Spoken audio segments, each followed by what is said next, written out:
Welcome. Hope you had a great weekend, everybody. Lots of celebrating for the Father's Day. I hope we had a great time in my family.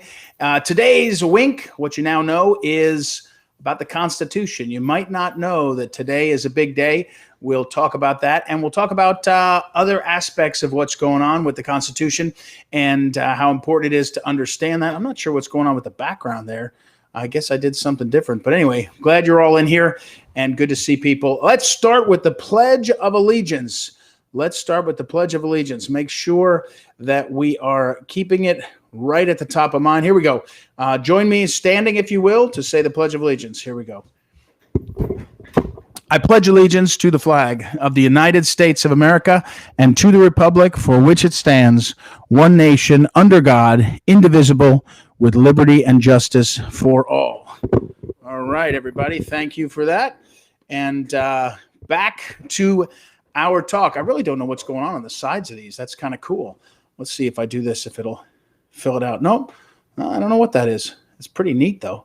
I hope you're enjoying that, everybody. So anyway, hope you had a great Father's Day weekend. We had a good time, our family. It was we've got a patio under our deck that we have never really put some time into. So this weekend we got that cleaned up and got some furniture, kind of deck furniture that we had, put it down there. So it was fun for the family. It was kind of hot, but it was good. So I hope you had a great Father's Day. All right, so today, and let me make sure the year, 1788.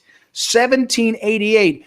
Do you know which of the states ratified, the ninth state to ratify the Constitution in 1788 on this date? You might be surprised. New Hampshire. And once the ninth was in, it was all over, right? They just needed to have, they had to have 3/4. The ninth was through, and so there it was. And on this date, the Constitution was ratified. When you look back on the history of all that's happened in this country and in the world, one of the most surprising, most historic, divinely inspired, most people like me say, was the Constitution. Not that long, not that complicated, but the quirks and pieces inside of it that made things work so well, it's extraordinary. I mean, again, if you look back on the history of it, I was the book that I was reading over the weekend, we're going back to review, is called 1787, and it was about that summer when a couple of special committees had to be formed in 1787 for the Constitutional Convention that had to settle some of the worst problems, including electoral college was in there, and patents, the role of patents in American life was in there. So it was incredible, 1787. But then they had to ratify it and had to go out to the states. And some of the states were like, well, wait a second, we don't know about that. In fact, it was New York and Virginia that ratified after, just a few months after. I think later that month, Virginia ratified in 1788, and then New York, I think, even later than that, maybe July or August. So today, I was joking with my kids. Today is the first day of summer. I think it's the invernal, is it invernal equinox? The equinox is actually today. So it's the first full day of summer, I think, is tomorrow. And the kids like that because then they're on summer break and they have all kinds of things that they say they can do, stay up later and watch TV and different things because it's summer. Technically, it's summer. And actually, some of the kids today, and one of our kids is away at camp for 5 days, and the other two are in day camps and things. One of my kids my son is in a Mark Twain inspired camp. They're like, I joked, I said they're going to end up painting the fence around the school like Tom Sawyer tricked everybody into. That's a camp, but no, they're going to do whittling and they're going to go rafting and all kinds of things. So it's summer.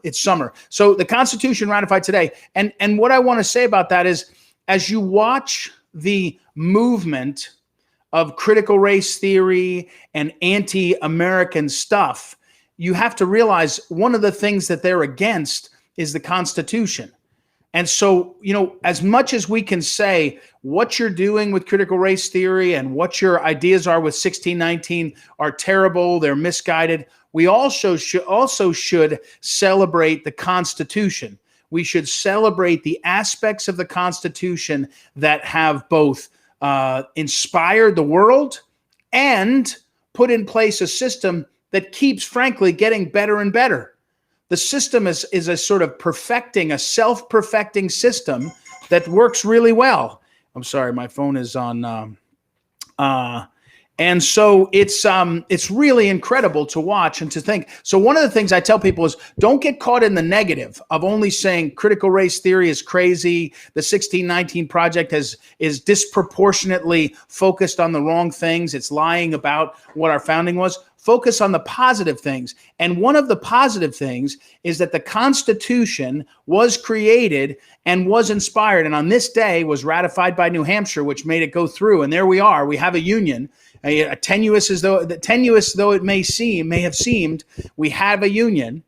And just within 9 months, March of 1789, there will be, in fact, a government. George Washington will be the president.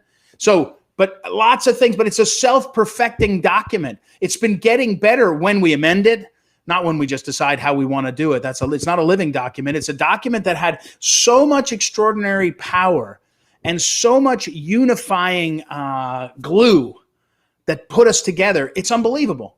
It's miraculous. Most people say, most people that are believers, if you're not a believer, you just say, wow, it was just so amazing, these amazing men that came up with this. But if you're a believer, you're like, this was providential. The things about it, and let me go to patents for one, the idea that the Constitution addressed the property rights of inventors, for example, it absolutely, positively, no one disputes this. No one disputes this at all. That's a serious thinker. It created the incentive for human beings to invent because they had a chance to hold their value.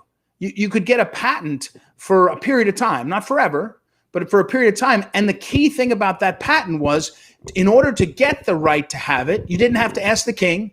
You didn't have to ask the dictator. You didn't have to ask the legislature. You had the right to the patent if you published it with the patent office, which created the ability for other people to say, that's so good, I don't have to invent that. I can go to the next step, and I can invent something different or better or build on that. Or I can ask to license that so I can do something else.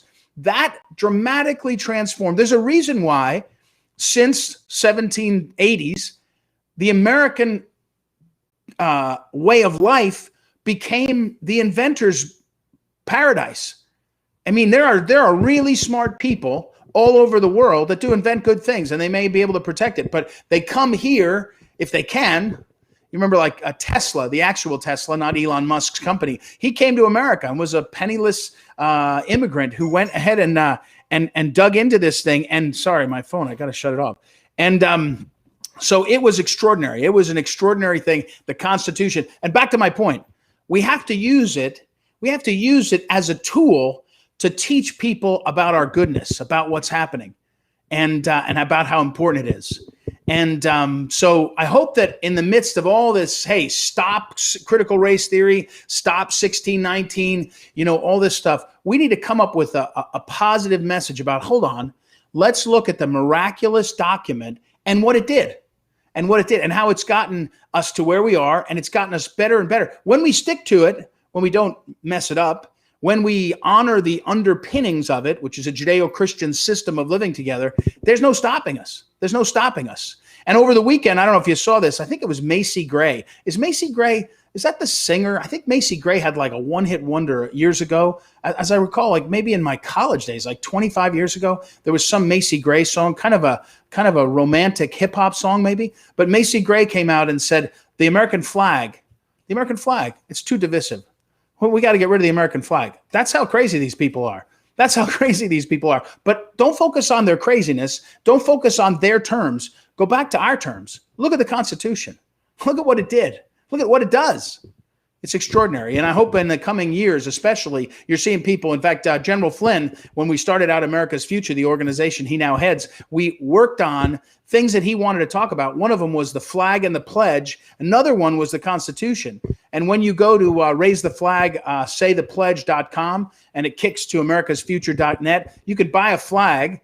Just put your flag up. I got one at my house. I bought another one, and you get a Constitution with a message from General Flynn. Pretty cool. So anyway, focus on today is a day to celebrate. It is the first day of summer, first partial day of summer, and it's also the anniversary of New Hampshire ratifying the great Constitution, one of the greatest written documents. There's a better written document, the Bible, Holy Scripture, but of the other ones that we have, it's one of the greatest written documents in terms of making a positive difference in people's lives. Simply extraordinary and worth studying and promoting and fighting for, of course. So, all right, everybody, have a great week. I'm glad to be back here, and I will talk to you later.